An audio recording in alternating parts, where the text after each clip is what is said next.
In casual gaming, reaching space takes what? Maybe a few minutes? But in actual aerospace engineering, it is a massive, monumental battle against uncompromising physics. Today, we're acting as your explainer for this exact gap. We're going to do a direct comparison of the simulator and the real world, matching the fun digital sandbox of Spaceflight Simulator right up against the absolutely brutal realities of the cosmos. All right, let's dive right in. 1/10. This fraction is actually the very first thing you need to grasp to understand the fundamental difference between the game and reality. The entire Spaceflight Simulator universe is scaled down drastically.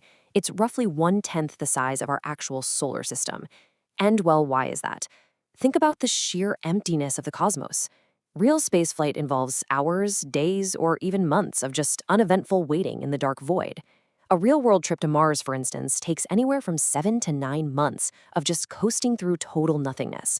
By shrinking the dimensions, the simulator essentially rescues you from that incredibly tedious downtime.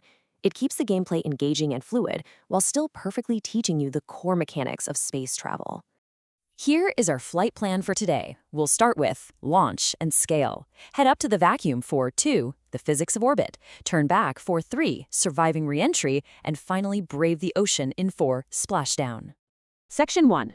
Launch and scale. Breaking the bounds of gravity. The foundational difference between the game and reality begins with dimensions. Spaceflight Simulator is a perfectly flat, two-dimensional universe. All of your rocket designs, your complex orbital mechanics, your interplanetary transfers, they all happen on a single 2D plane. You really only ever have to worry about going up, down, left, or right. Now, contrast that with the staggering complexity of reality. Real-world aerospace engineering operates in a rigid, unforgiving 3-dimensional environment. A real rocket has to be constantly balanced along 3 separate axes. Engineers have to continuously account for pitch, yaw, and roll, all while fighting complex aerodynamic forces and tricky orbital inclinations. Honestly, it's kind of like the difference between driving a car on a perfectly straight, empty highway and trying to fly a helicopter through a hurricane. Because of that massive difference in scale and dimensions, the timing and the fuel requirements are just wildly different. In the simulator, your rocket can pierce the atmosphere and hit a totally stable low Earth orbit in just a few fun minutes. It's incredibly fast. But in the real world, rockets have to literally climb through a massively deep, incredibly dense atmosphere. They have to travel punishing distances just to escape the planet's gravitational well. And this brings us to a concept aerospace engineers call the tyranny of the rocket equation. Basically, to lift heavy things into space, you need fuel. But fuel is heavy, so you need more fuel just to lift the fuel. In the real world, an astonishing 85 to 90% of a rocket's total mass has to be nothing but propellant just to reach the starting line of space. It's an immense physical struggle that thankfully the simulator generously forgives. Section 2, the physics of orbit, floating in the void. Okay, so you've escaped the atmosphere, the engine's cut off, and you're in free fall. To keep the game running smoothly on your phone or your computer, the simulator relies on this brilliant, simplified version of orbital mechanics called patched conics. In this model, your spacecraft is only ever influenced by the gravity of a single celestial body at any one time. It's whatever sphere of influence you currently happen to occupy. If you're orbiting Earth, only Earth pulls on you. If you fly to the moon, the absolute second you cross an invisible threshold, Earth's gravity just magically turns off and the moon's gravity turns on. Because of this beautifully simple mathematical trick, once you cross the atmosphere line in the game, your orbits are perfectly stable forever.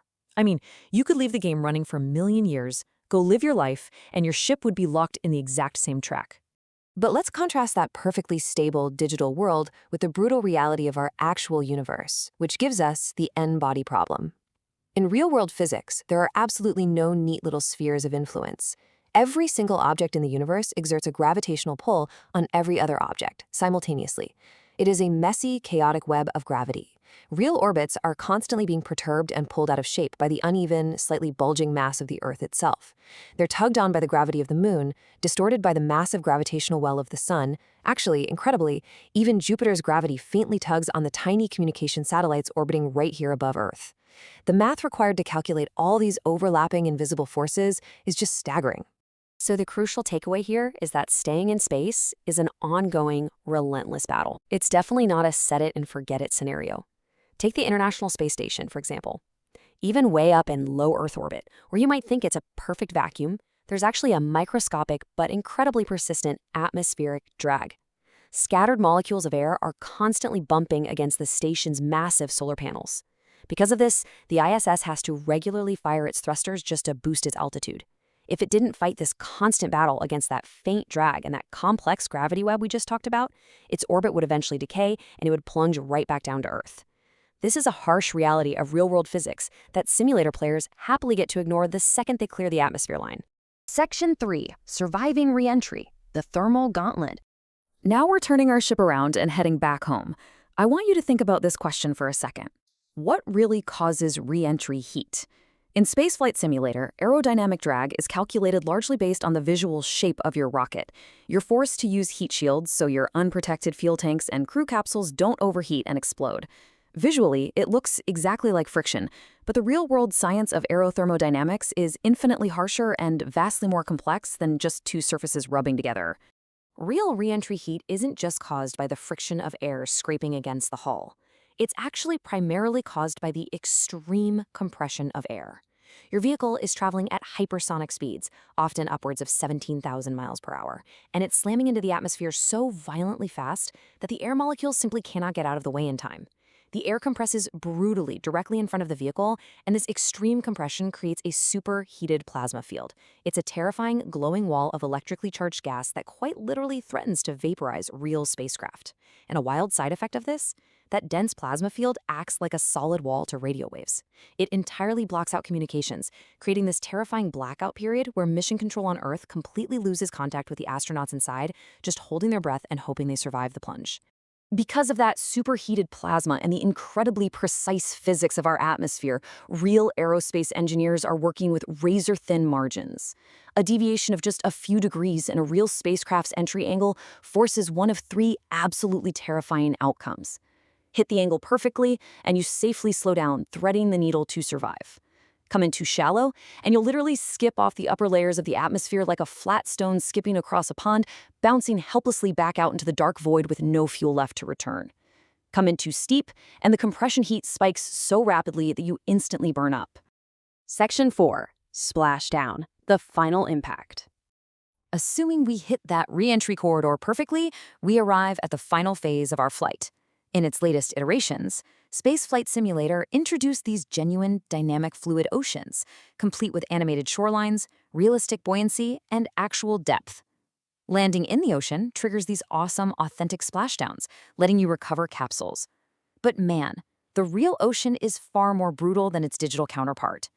Ocean landings remain absolutely vital for modern capsules like SpaceX's Crew Dragon, just as they were in the Apollo era. But the reality is punishing. Real spacecraft endure intense saltwater corrosion the very second they touch the water, which wreaks havoc on sensitive electronics and thrusters. They're battered by entirely unpredictable wave heights and endure immense impact forces that could easily tear a heated, compromised structure apart. Plus, you need highly specialized recovery fleets. We're talking helicopters, ships, divers, instant structural reinforcement, all ready to go at a moment's notice. These are massive logistical nightmares that the game brilliantly streamlines just for the sake of fun. Ultimately, Spaceflight Simulator isn't wrong. It is an exceptional educational tool because it does something totally incredible. It strips away the brutal mathematical overhead, the n-body problem, the 3D aerodynamic axes, the instant saltwater corrosion, while perfectly preserving the core logical rules of the cosmos. It teaches us fundamentally how orbits work, why staging is necessary to shed weight, and the basic principles of atmospheric entry, all without burying us in dry textbooks and terrifying math equations. So, I'll leave you with this final, provocative thought to ponder. How do digital simulations shape our understanding of reality? By walking this really delicate, fascinating balance between an accessible digital sandbox and the unforgiving cosmos, tools like the simulator give us a profound appreciation for the staggering complexity of actual space exploration. They let us intimately touch the stars right from our phones, while simultaneously reminding us of the monumental, gravity-defying achievements of the engineers who do this for real. Thank you so much for joining me on this explainer. Keep looking up.